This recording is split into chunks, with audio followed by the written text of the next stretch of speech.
안녕하세요. 6월 9일 슬기로운 신앙생활 60번째 곧 은혜와 사랑에 대한 네 번째 시간을 함께 합니다. 오늘도 함께 나누는 하나님의 말씀을 통해 각자의 처소에서 동일한 하나님의 은혜와 사랑이 가득하시기를 축복하고 소망합니다. 중간 점검의 기간인 수요일 오늘 말씀으로 은혜 받고 찬송으로 하나님께 영광 돌리며 치유받고 또 은혜 받는 귀하고 선한 시간을 통해 다가오는 주일을 기쁘고 즐거운 마음으로 기대하며 기다리는 시간으로 갖고자 합니다. 오늘 예배 순서는 다음과 같습니다. 먼저 오늘 본문 말씀을 읽고 오늘 예배에 대한 목표를 나눈 후에 말씀을 나누고 이어서 함께 찬송가 300장 내 맘이 낙심되며를 들은 후에 이 찬송의 가사를 묵상하기까지가 오늘 예배의 순서가 되겠습니다. 자, 먼저 오늘 본문 말씀을 함께 읽어보도록 하겠습니다. 눈으로 같이 읽어볼게요. 9절부터입니다. 너는 어서 속히 내게로 오라. 데마는 이 세상을 사랑하여 나를 버리고 데살로니가로 갔고 그레스게는 갈라디아로 디도는 달마디아로 갔고 누가만 나와 함께 있느니라. 내가 올 때 마가를 데리고 오라. 그가 나의 일에 유익하니라. 두기고는 에베소를 보내었노라. 내가 올 때 내가 드로와 가보의 집에 둔 겉옷을 가지고 오고 또 책은 특별히 가죽 종이에 쓴 것을 가져오라. 구리 세공업자 알렉산더가 내게 해를 많이 입혔음에 주께서 그 행한 대로 그에게 갚으시리니 너도 그를 주의하라. 그가 우리 말을 심히 대적하였느니라. 내가 처음 변명할 때 나와 함께 한 자가 하나도 없고 다 나를 버렸으나 그들에게 허물을 돌리지 않기를 원하노라. 주께서 내 곁에 서서 나에게 힘을 주심은 나로 말미암아 선포된 말씀이 온전히 전파되어 모든 이방인이 듣게 하려 하심이니 내가 사자의 입에서 건짐을 받았느니라. 주께서 나를 모든 악한 일에서 건져내시고 또 그의 천국에 들어가도록 구원하시리니 그에게 영광이 세세 무궁토록 있을지어다. 아멘. 네, 아멘입니다. 자, 이 말씀과 더불어 내 맘이 낙심되며 라는 찬송가 300장을 통해 위로자 되시는 하나님께 감사하는 삶을 살자라는 목표를 가지고 은혜로운 시간 함께 나누기를 소망합니다. 자, 말씀을 같이 먼저 나눠볼게요. 사도 바울은 우리가 알다시피 복음을 전하는 데 앞장섰던 사람입니다. 하지만 바울이 되기 전 사울이라는 이름을 가지고 예수님을 전혀 알지 못할 때만 하더라도 믿는 자들을 찾아다니며 조롱하고 박해하는 등 사도된 바울과는 전혀 반대된 모습들을 보였습니다. 하지만 다메섹으로 가던 도중 예수님을 인격적으로 만나 이후부터는 이방인들, 곧 예수님을 알지 못해 무엇을 목표로 삼고 살아야 하는지 갈피를 잡지 못하는 자들에게 참된 진리이신 예수님을 전파하는 데에 조금도 목숨을 아끼지 않았던 훌륭한 사도의 모습을 우리는 성경을 통해 확인할 수가 있죠.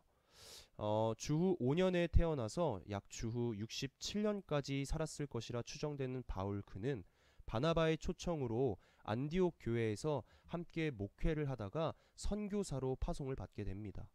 바울은 총 3차에 걸쳐 소아시아 지역과 그리스 지역을 걸어다니면서 전도를 하게 되죠. 그러다가 예루살렘에서 체포되어 죄수의 몸으로 로마로 압송되어지는데 그 과정에서 바울이 겪은 고난은 너무나 참담했습니다. 고린도후서 11장 24절로 27절을 우리가 세 번역으로 읽어보면 유대 사람들에게서 마흔에서 하나를 뺀 매를 맞은 것이 5번이요 채찍으로 맞은 것이 3번이요 돌로 맞은 것이 1번이요 파선을 당한 것이 3번이요 밤낮 꼬박 하루를 망망한 바다를 떠다녔습니다. 자주 여행하는 동안에는 강물의 위험과 강도의 위험과 동족의 위험과 이방 사람의 위험과 도시의 위험과 광야의 위험과 바다의 위험과 거짓 형제자매의 위험을 당하였습니다. 수고와 고역에 시달리고 여러 번 밤을 지새우고 줄이고 목마르고 여러 번 굶고 추위에 떨고 헐벗었습니다. 라고 기록되어 있습니다. 바울은 태장형 5번, 채찍형 3번, 투석형 1번 이 외에 여러 위험들을 다 겪어야만 했습니다. 사람으로서 감당할 수 있었을까요? 죽지 않은 것이 기적이라 할 만큼 바울이 겪었던 고난은 이루 말할 수 없을 정도로 고통 그 자체였습니다. 그런데 바울은 참 대단한 사람이었어요. 보통 이 정도로 고통스럽게 고문을 당했다가 풀려나면 또 위험을 당했으면 원래 하던 일을 다시 하기가 쉽지는 않을 텐데 바울은 감옥에서 일시적으로 풀려나자마자 다시 전도하며 나아갔습니다. 대단하죠. 사도행전 20장 24절 세번역입니다. 그러나 내가 내 달려갈 길을 다 달리고 주 예수에게 받은 사명 곧 하나님의 은혜의 복음을 증언하는 일을 다 하기만 한다면 나는 내 목숨이 조금도 아깝지 않습니다. 라고 기록되어 있습니다. 네, 투옥과 환난이 기다릴지라도 목숨을 아끼지 않고 복음을 증언했던 바울. 우리는 이 바울의 모습에 도전을 받아야 하지 않을까라는 생각을 해보게 됩니다. 그렇게 바울은 전도하다가 다시금 로마 감옥에 갇히게 됩니다. 바로 이때 디모데후서 곧 성경에 기록된 바울의 마지막 편지가 기록이 됩니다. 디모데후서는 바울이 그의 믿음의 아들인 디모데에게 써서 보낸 편지인데요. 디모데후서 4장 9절과 21절 전반부를 보면 기록되어 있기를 그대는 속히 나에게로 오십시오. 또 21절입니다. 그대는 겨울이 되기 전에 서둘러 오십시오라고 기록되어 있는 것처럼 디모데에게 지금 빨리 오라고 반복해서 말하고 있음을 확인할 수가 있죠. 바로 그 겨울을 지나 당시 로마 황제였던 네로에 의해 바울은 참수형을 당해 순교를 하게 됩니다. 이제 바울은 자신이 살 날이 얼마 남지 않았다는 것을 알았기 때문에 디모데에게 빨리 오라고 말했던 것이죠. 마지막을 알 수 있는 것이 바울이 빌립보서 3장 14절 말씀에 보면 그리스도 예수 안에서 하나님께서 위로부터 부르신 그 부르심의 상을 받으려고 목표를 향하여 달려가고 있습니다 라고 말했다가 이제 디모데후서로 와서는 디모데후서 4장 6절로 7절입니다. 나는 이미 부어드리는 제물처럼 바쳐질 때가 되었고 세상을 떠날 때가 되었습니다. 나는 선한 싸움을 다 싸우고 달려갈 길을 마치고 믿음을 지켰습니다 라고 말했습니다. 지금 바울은 노년의 차가운 감옥에 갇혀 있습니다. 심지어 당시 주후 64년에 있었던 이 로마 대화재가 그리스도인들 때문이라는 억울한 누명이 씌워진 상황이라 민심마저도 흉흉한 시기였습니다. 그래서 수많은 그리스도인들이 억울하게 이제 목숨을 잃게 되는 일이 비일비재했죠. 그러다 보니 바울을 따라다니던 많은 사람들이 로마에 있다간 목숨을 잃을 수 있었기 때문에 더 이상의 고난은 그만 겪고 싶었던 데마라는 사람은 결국 바울의 곁을 떠나게 됩니다. 반면 그레스게와 디도는 복음 전파라는 바울의 명을 받고 선교지로 떠났죠. 그렇게 지금 바울 곁에는 누가밖에 없었습니다. 11절입니다. 세번역으로 보면 누가만 나와 함께 있습니다. 그대가 올 때에 마가를 데리고 오십시오. 그 사람은 나의 일에 요긴한 사람입니다. 라고 기록되어 있습니다. 마가는 1차 전도 여행 때 바울과 바나바를 수행했던 사람이죠. 그러다가 전도 여행이 너무 힘들고 위험하자 중도 포기했던 사람이 바로 마가입니다. 사도행전 15장 37절로 39절 말씀에 보면요. 그런데 바나바는 마가라는 요한도 데리고 가려고 하였다. 그러나 바울은 밤빌리아에서 자기들을 버리고 함께 일하러 가지 않은 그 사람을 데리고 가는 것을 좋게 여기지 않았다. 그래서 그들은 심하게 다툰 끝에 서로 갈라서고 말았다. 바나바는 마가를 데리고 배를 타고 키프로스로 떠나갔다. 네, 결국 마가를 데리고 갈 것인지의 문제로 바나바와 바울이 갈라져 따로 전도 여행을 하게 되죠. 바나바는 마가를, 바울은 실라를 택해서 말입니다.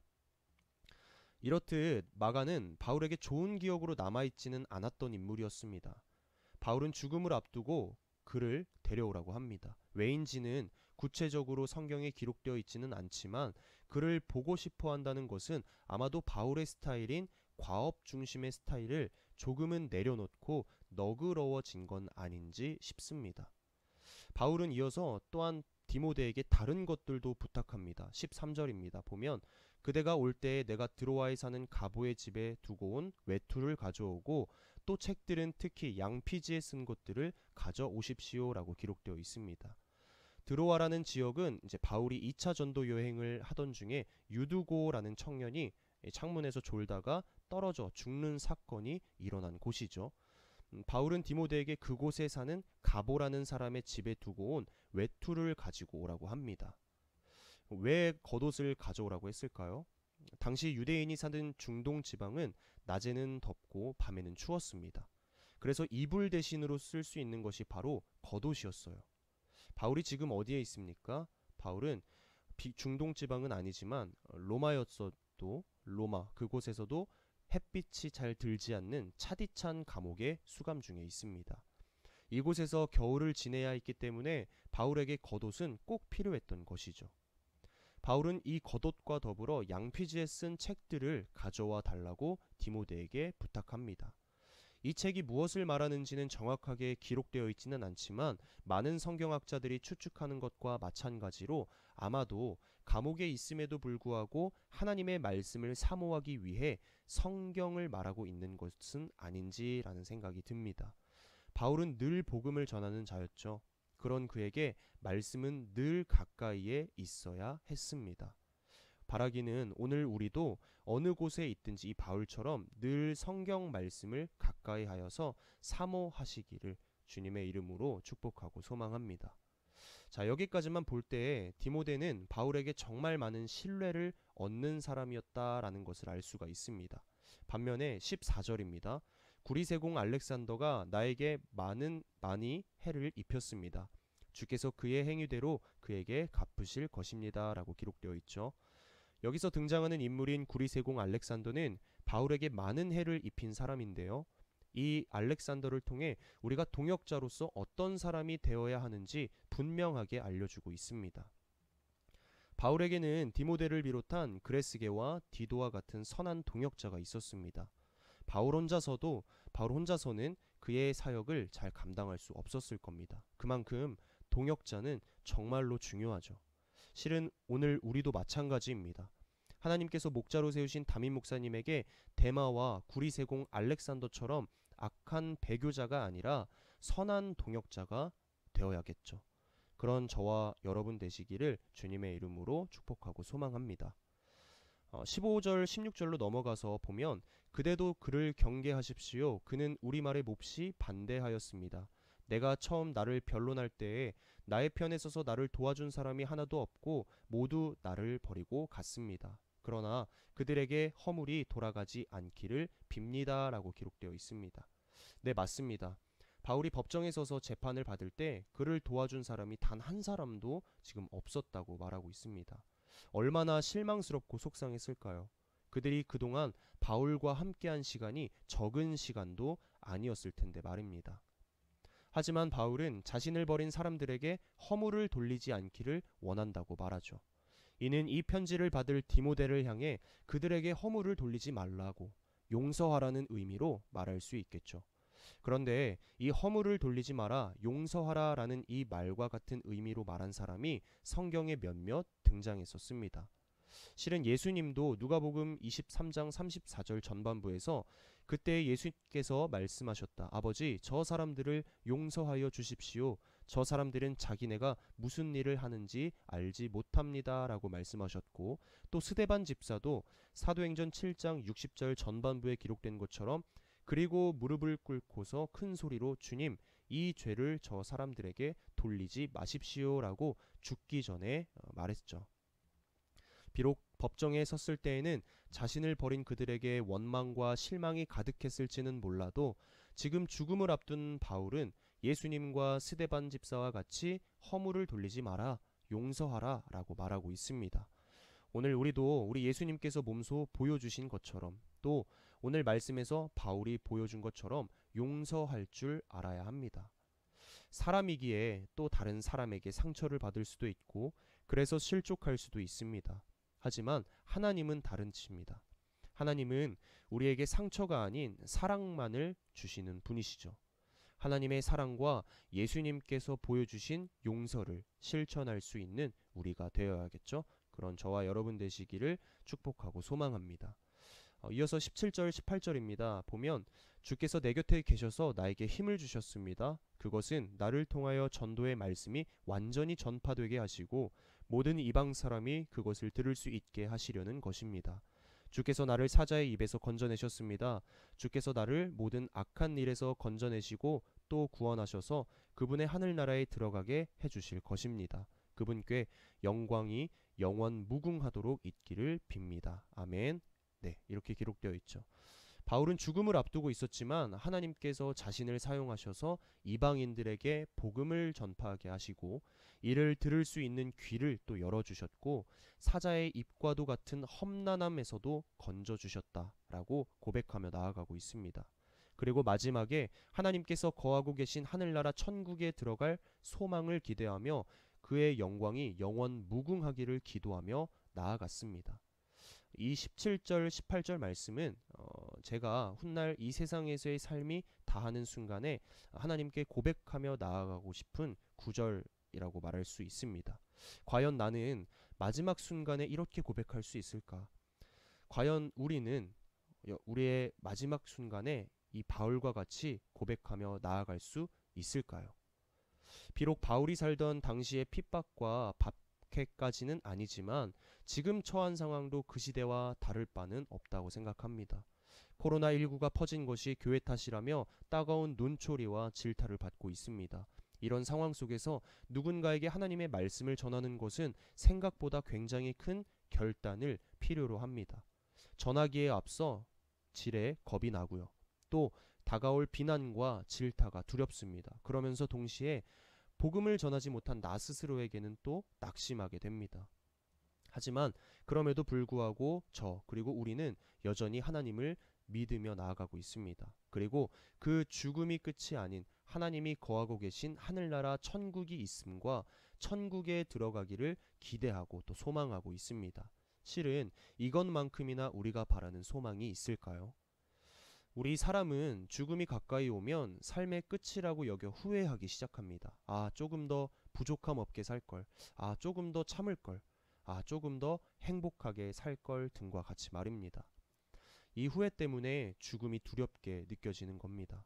하지만 바울은 죽을 걸 알면서도 후회하기보다도 디모데후서 4장 7절에 기록된 것처럼 나는 선한 싸움을 다 싸우고 달려갈 길을 마치고 믿음을 지켰습니다. 믿음을 지켰습니다. 이 말씀과 같이 끝까지 믿음을 지키며 살다가 이제 죽음을 앞두고 후회하기보다 죽음 그 너머에 있는 영원한 하늘나라를 소망하고 기도하며 나아갔습니다. 오늘 우리 역시 그런 믿음이 있어야 합니다. 끝까지 믿음의 선한 싸움을 다 싸우고 하나님께서 거하고 계신 하늘나라 천국에 들어가기를 소망하면서 낙심하지 말고 기뻐하는 그런 성숙한 믿음을 소유하는 저와 여러분 되시기를 주님의 이름으로 축복하고 소망합니다. 자, 그러면 오늘 우리가 함께 들을 찬양 300장 내 맘이 낙심되며를 같이 한번 들어보는 시간 가져볼게요. 우리 들어볼 때 슬기롭게 가사를 생각하면서 들어보도록 하겠습니다. 함께 듣고 오겠습니다.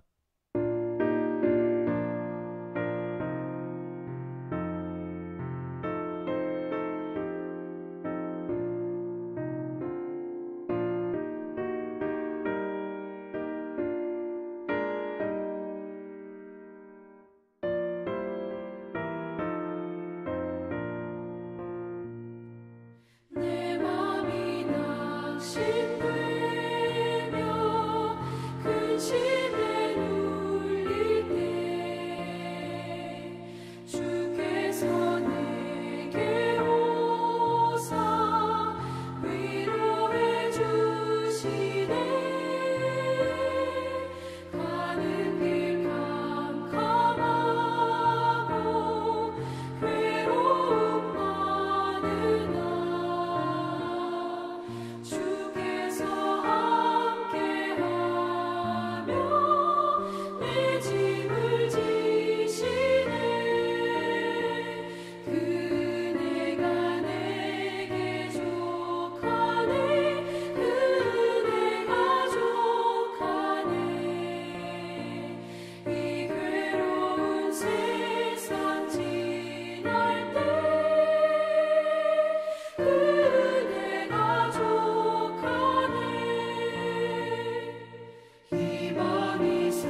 네, 찬송가 300장 잘 듣고 오셨죠? 우리 1절부터 함께 나눠보도록 하겠습니다. 1절입니다. 내 맘이 낙심되며 근심에 눌릴 때 주께서 내게 오사 위로해 주시네. 네, 각 사람마다 낙심하게 되는 이유는 주어진 상황과 또 환경에 따라 다 다르죠. 이 낙심은 우리를 근심에 들게 하고 나아가 무기력하게 만듭니다. 그래서 두렵습니다. 문제 해결은 어떻게 해야 할지, 또 방법은 어떻게 해야 할지 도무지 인간의 생각으로는 모를 때가 참 많죠. 그런데요, 그때 우리가 의지할 수 있고 또 위로해 주시는 분이 계시다면 얼마나 행복할까요? 얼마나 큰 위안이 될까요? 마음에 평안이 오지 않겠습니까? 그분이 누구십니까? 네, 바로 주님입니다. 이어서 가는 길 캄캄하고 괴로움 많으나 주께서 함께하며 내 짐을 지시네. 그렇죠. 오늘 바울도 그의 수많은 여정들, 곧 복음을 전파하면서 또다시 감옥이라는 어둡고 캄캄한 곳에서 얼마 남지 않은 인생을 보내고 있습니다. 하지만 바울은 어떤 모습을 보여주고 있습니까? 덤덤히 그리고 겸허히 받아들이는 모습을 보여주었습니다. 왜일까요?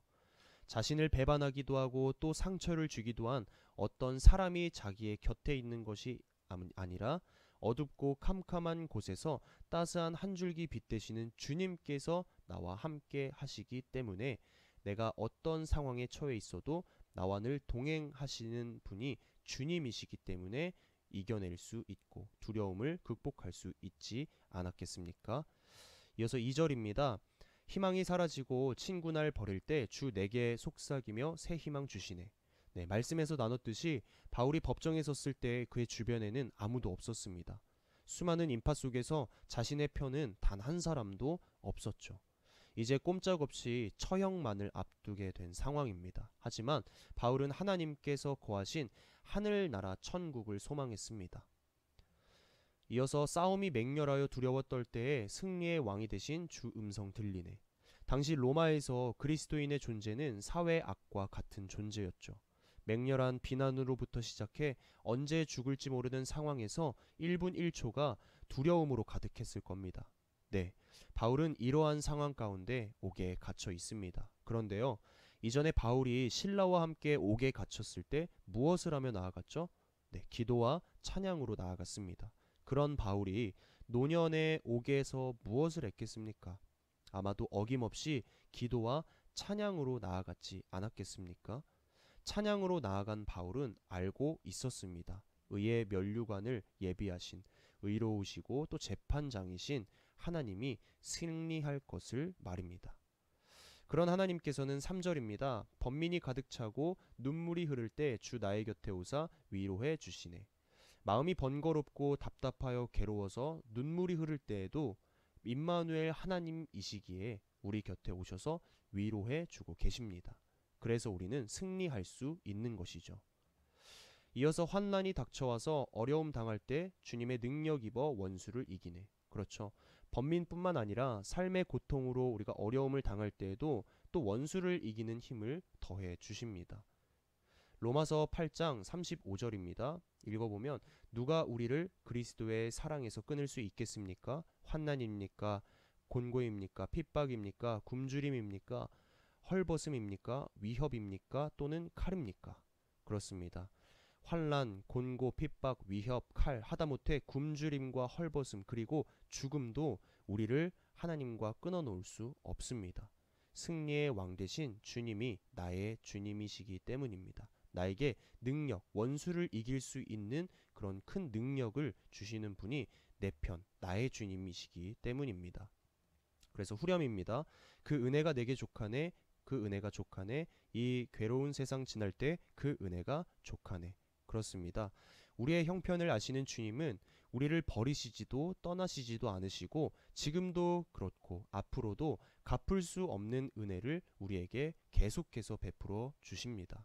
이 은혜는 모자람이 없습니다. 넉넉히 주십니다. 때문에 우리는 낙심할 필요가 없습니다. 기뻐해야 하고요. 즐거워해야 합니다. 또 무엇보다 감사할 줄 아는 그런 우리가 되어야 합니다. 바라기는 오늘 이 말씀을 통하여서 또 이 들은 찬송가를 통하여서 낙심하지 말고 기뻐하고 즐거워하며 주님 안에서 감사의 고백이 끊이지 않는 저와 여러분 되시기를 축복하고 소망합니다. 마치면서 오늘 우리는 본문 말씀인 디모데후서 4장 9절로 18절 말씀과 300장 내 맘이 낙심되며 라는 찬양을 통해 하나님이 어떤 분이신지를 다시 한번 깨달으면서 나아갔죠. 오늘 우리에게 하나님은 어떤 분이십니까? 하나님은요, 우리의 위로자 되시는 하나님이십니다. 부족함 없는 넘치는 은혜와 사랑을 베푸셔서 근심 걱정으로 낙심하고 있는 우리에게 하늘나라 천국이라는 기대와 소망을 품을 수 있도록 우리 곁에 오셔서 우리와 늘 함께 하셔서 위로해 주시는 분임을 오늘 우리는 깨달을 수 있었습니다. 그런 주님을 생각하면서 이번 한 주간도 위로자 되시는 하나님께 기쁘고 즐거운 마음으로, 또 무엇보다 감사하는 마음으로 주일을 기다리는 복되고 복된 저와 여러분이 되시기를 주님의 이름으로 다시 한번 축복하고 소망합니다. 그럼 오늘 기도로 예배를 마치도록 하겠습니다. 우리 다 함께 기도하겠습니다. 사랑과 은혜가 풍성하신 하나님, 오늘도 말씀으로 우리에게 다가오셔서 말씀으로 은혜 받고 찬양으로 치유받을 수 있도록 허락하심에 깊은 감사를 드립니다. 오늘 말씀과 또 찬송가 300장을 통해 우리의 위로자 되시는 하나님을 믿고 의지하여 하나님께서 거하고 계신 하늘나라 천국에 들어가는 기대와 소망을 품으며 살아갈 수 있도록 족한 은혜 베풀어 주심에 또한 깊은 감사를 드립니다. 우리가 오늘 말씀 잘 붙잡고 다가올 주일을 기뻐하며 기대하는 우리 모두가 되게 하여 주시옵소서. 감사드리며 주 예수 그리스도의 이름으로 간절히 기도드립니다. 아멘. 네, 감사합니다. 우리 다음 시간에 또 뵙겠습니다. 네, 안녕히 계세요.